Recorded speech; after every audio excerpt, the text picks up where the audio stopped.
Sail on, O ship of state. Sail on, O Union, strong and great.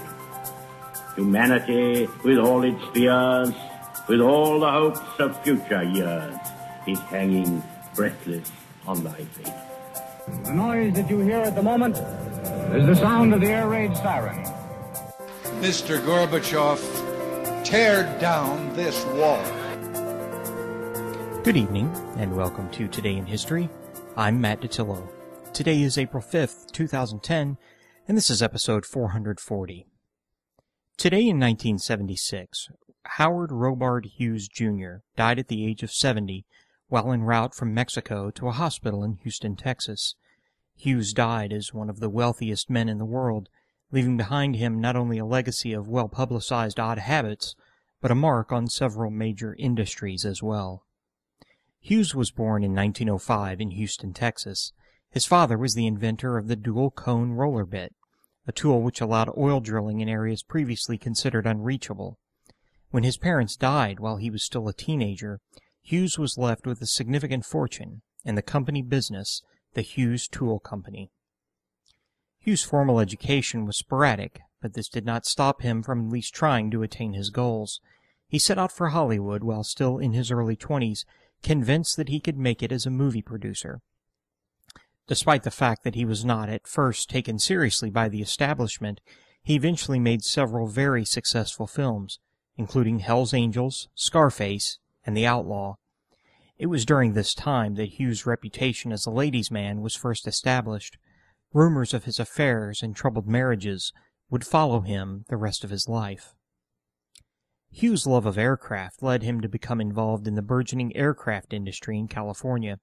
In 1932, he founded Hughes Aircraft Company as a division of Hughes Tools.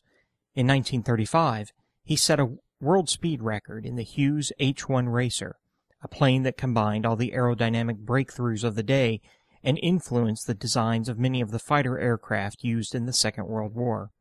He also became the principal stockholder of T&WA, the airline which would become Trans World Airlines. Hughes' best-known aviation feat was the building and single flight of the H-4 Hercules, better known as the Spruce Goose. We highlighted the H-4 in November 2005 on the anniversary of her first and only flight. If you're interested in more details, you can find a transcript of that podcast at mattstodayinhistory.com. Hughes survived a plane crash in 1946 while piloting one of his company's experimental aircraft, the XF-11. It is during his recovery that he probably first became addicted to painkillers, a demon that would be with him for the rest of his life. He began wearing his famous mustache after this crash to cover a scar on his upper lip. Although it is not well known, Howard Hughes probably did more to break the mafia's control of Las Vegas than anyone else. In the mid-60s, he decided to move to Las Vegas and begin investing in casinos. At that time, every major gambling establishment in the city was mob-controlled.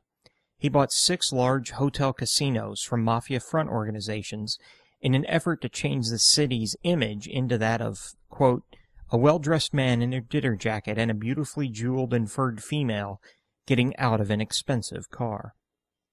Suffering from obsessive-compulsive disorder and drug addiction, Hughes became more and more erratic as the years went by. When he died, he was nearly unrecognizable. Fingerprints had to be used to positively identify his body.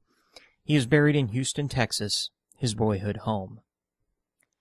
There are many, many interesting stories about Hughes, some of which are sort of urban legends, but one that I'm almost positive is true concerns his television viewing habits. Hughes, later in his life, never slept at night. He would doze off and then wake up half an hour later. There was a local Las Vegas television station that he liked to watch at night because they played a series of late-night movies until they went off the air. Every once in a while, during a movie, he would fall asleep, and so he would miss the beginning of the movie. Of course, this was before VCRs and DVRs and all that. So he would call the station, and they would always say, well, Mr. Hughes, we can't roll back the film and show it again.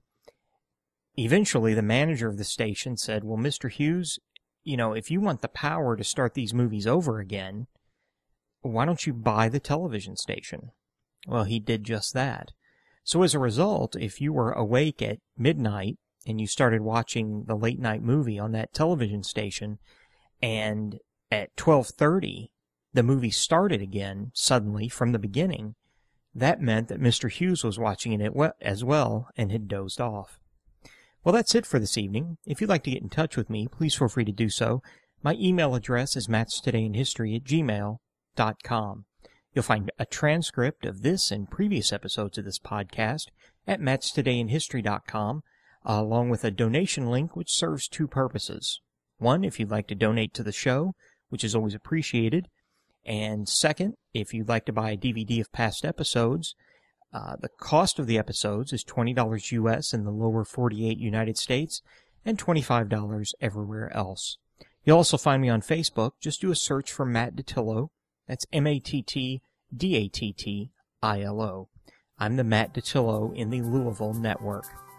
Thank you very much for staying subscribed, and have a good evening. We'll talk again soon.